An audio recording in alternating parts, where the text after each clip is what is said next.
Hello and welcome back to another episode on our Dear Sister with Matthew.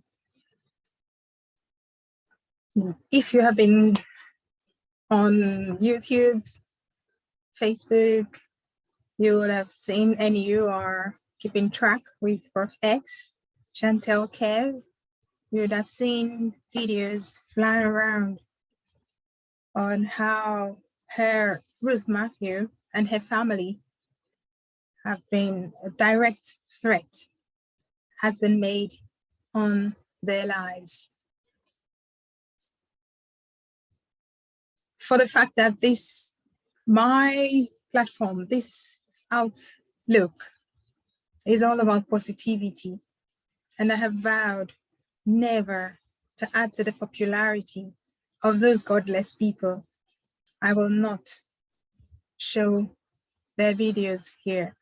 I'm tempted to, but you can find them. Just look for Prof X on Facebook, on YouTube. You would see enough threats. Just so you know, when Prof X began this entire series for the search of our little baby, several threats have come from all over the world at him. He's been called all sorts of names. He's been told all kinds of evil, atrocious things that would happen and should happen to him. They have threatened to come to him physically, spiritually, anyway. They've even gone physically and slashed his tires in the past. Between February and now, as I'm talking to you, things have been done, said. But thank God, who has kept him and kept Ruth Matthew and her family. But this direct threat, someone who calls herself a mother, a woman, she bears a title, one of those baseless, empty, meaningless titles that the so-called God of men and gods of whatever they want to describe themselves. And she comes out and vomits such utterances at another woman just because she asked for her child. God, you're so patient. That's what I will say. So yes, there's a threat, a direct threat has been made at Ruth Matthew, her father, her brothers, her sister, the auntie who came out and spoke. And the harassment has started already, because from what I gathered, I don't know if they are real military or army people, or in Nigeria, anything goes. So anybody could put on any uniform which can be made readily anywhere and come and pose as what they're not. So that's yet to be verified if they are real military personnel that called her father and threatened him to call his daughter to order and all of the sorts. I am just saying that it's so sad, because in a civilized clime, such things would never, no human being in America, in the United Kingdom, in Europe, any other civilized world would come out with their face and their voice and make such stupid threats, threatening messages at another human being and think that they would go free. No, you wouldn't sleep in your house that night, by the way. You would be languishing somewhere where you would be interrogated. But of course, where is the law? Where is the law in Nigeria? Non-existent. The same people, the military personnel, the police, the law enforcement that should be handling this issue, which Ruth Matthew had lodged immediately her child vanished from that messy shrine.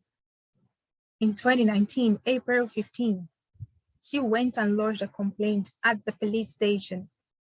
So this case is actually in the police station, but it was swept under the carpet.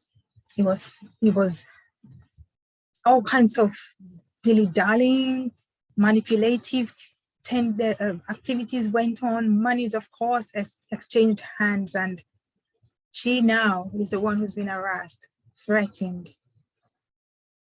What a shame. What a shame. Coming from a woman, you have your own children, and there are women out there in the world with children who think it's okay to malign this woman, Ruth Matthew. Okay, now the plan, like I told you in one of my previous videos, I told you about Joy, the daughter-in-law, the stepdaughter, pardon me, of Ruth Matthew, who went with her to that place. And it was her name upon which Ruth Matthew's case was thrown away by the Brekete show. It was this same stepdaughter's name. Well, let's watch out, because we've been alerted that a daughter is coming out, because they have gone to intimidate them, bullied them like they did her father, and paid him some money, gave him some new clothes and food because he looked starved. And they're now standing against Ruth Matthew, and she's coming to confess that yes, she sold her child. For the life of me. Guys, can you not just give us the evidence? We have heard, okay, we heard you the first time, the second time, the gazillionth time. She sold her child. Okay, give us the evidence, the proof. Where is the CCTV? At least those two women would know who bought the child or where they took the child to. The transaction, do you have the evidence, the monies that were paid? Guys, that's all. That's all we're looking for. Nothing else. Give us the evidence that you come out amongst all the other threats that have been made at Ruth Matthew directly. Well, we're praying for God's protection, guidance upon them, safety. And then we're praying that her family will not buckle, will not give up. We know that money is the God that many Nigerians serve, and they will go to any lengths, even within her family, where they live, where they come from. But we're praying for God to send people who will not bow, who will not be bought, who will stand with the truth and fight for it. I am so thankful to everyone who has stuck with this woman and prophet. Thank you. God bless you. Shout out to our brother Godwin, who went all the way to Nigeria somewhere, and they had the protests. Wow. That respect, bro. I couldn't believe it. I wish I could do that. That's not a place I want to go to anytime soon. Let's not get in that.